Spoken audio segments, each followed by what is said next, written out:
Imaginez un peu. Et si on pouvait voyager dans le temps? Non, pas dans un film de science-fiction, hein, mais pour vrai. Eh bien, c'est un peu la promesse incroyable que nous fait la ville d'Albi. Un véritable saut dans le passé. Franchement, qui n'a jamais eu ce rêve un peu fou de remonter le temps? Juste pour voir de ses propres yeux comment c'était, avant. C'est une idée qui nous a tous traversé l'esprit, pas vrai?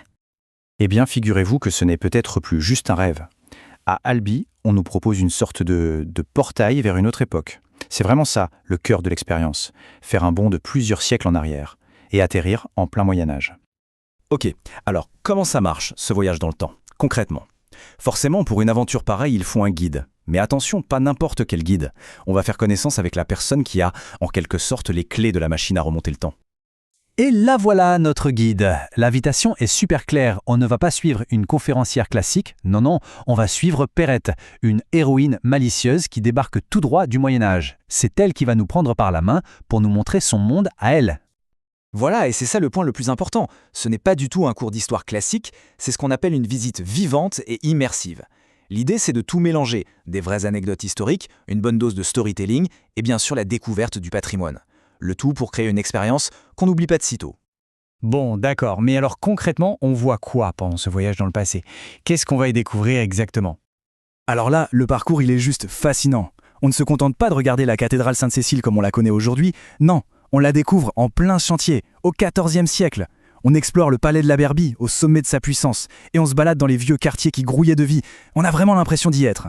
Et c'est vraiment ça, l'âme de la visite. Le but, ce n'est pas juste de regarder des vieilles pierres, c'est de toucher du doigt le quotidien des gens, des albigeois de l'époque. Ce sont toutes ces petites histoires, ces anecdotes parfois vraiment surprenantes, qui donnent tout son sel à l'aventure.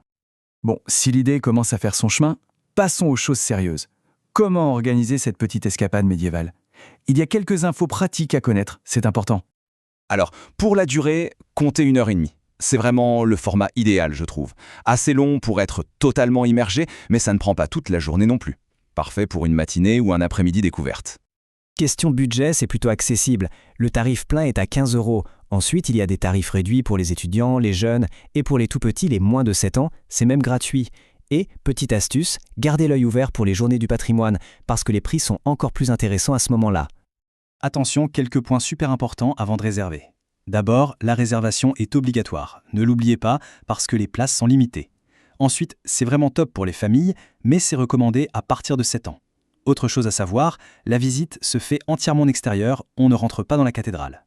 Et enfin, un point pratique, avec les rues pavées du vieil Albi, l'accès en fauteuil roulant n'est malheureusement pas recommandé.